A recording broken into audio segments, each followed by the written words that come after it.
You guys on the forum were spot on.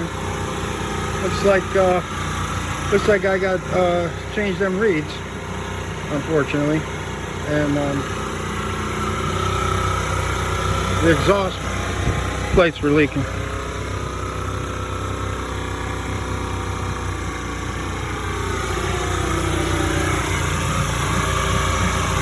Got a lot of oil in it.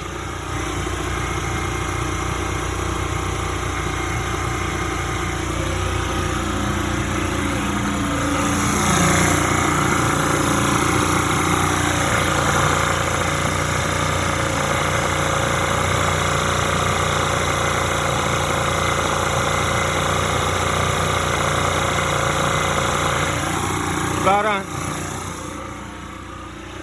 Well,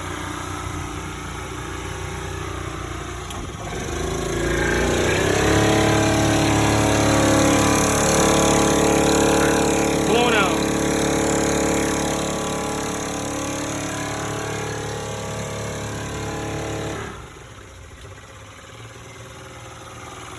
That's not good for it either, but I'm shutting it down.